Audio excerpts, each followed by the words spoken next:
اور انڈیا کے زیر انتظام کشمیر میں اس سال 2 یورپی سیاح اسکیئنگ کرتے ہوئے ہلاک ہو گئے ہیں۔ ماہرین کا کہنا ہے کہ اس سال برف باری کم ہوئی ہے اور پہاڑوں پر جو برف ہے وہ اسکیئنگ کے لیے خطرناک ہے۔ 15,000 فٹ کی بلندی پر عالمی شہرت یافتہ اسکی ریزورٹ گلمرگ میں غیر ملکی سیاح ان خطرات کا سامنا کیسے کر رہے ہیں، دیکھیے گلمرگ سے ریاض مسرور کی رپورٹ۔ گلمرگ میں برف سے ڈھکی یہ چوٹیاں پوری دنیا میں اسکیئنگ کے لیے مشہور ہیں۔ اس سال 2 سیاح برفانی طوفان کی زد میں آ کر ہلاک ہو گئے اور اس سال 2 ڈیتھ ہو گئے سو فار آج کے ڈیٹ تک۔ ایک 15 دسمبر کو ہوئی تھی، ایک 16 فیبروری کو ہو گئی۔ تو اس میں ایک ریزارٹ یہ جو سامنے یہ ان باؤنس کہتے ہیں اس کو، اسکی ریزارٹ میں ان باؤنس میں اسکی پیٹرولز ریسپانسبل ہوتے ہیں، وہ بمبنگ کرتے ہیں، ایولانچ کو ریلیز کرتے ہیں۔ جیسے ہم ابھی سامنے جا رہے ہیں اس کو بیک کنٹری کہتے ہیں۔ بیک کنٹری میں ہر ایک اسکیئر اپنا ذمہ دار ہوتا ہے یا اس کا گائیڈ اس گروپ کا ذمہ دار ہوتا ہے جو گائیڈ ان کے ساتھ میں ہوتا ہے۔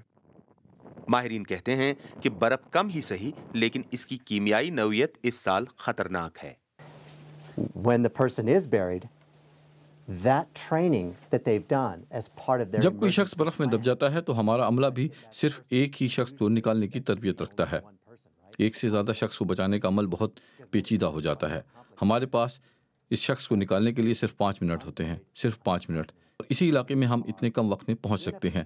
گزشتہ سال گلمرگ میں جس انداز میں برف پڑی تھی اس کی نوعیت اتنی خطرناک نہیں تھی اور اس میں لوگ کسی بڑے ایوالانچ کا باعث بننے کے خطرے کے بغیر اسکی ایریا سے آگے بھی جا سکتے تھے۔ لیکن اس سال برف کی تہ بہت خطرناک ہے اور برف کی تہ سردیوں کے پورے موسم میں خطرناک رہے گی۔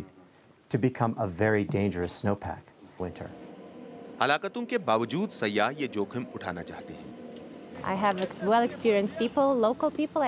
میرے ساتھ تجربہ کار لوگ ہیں جو مقامی ہیں اور بہت تجربہ کار۔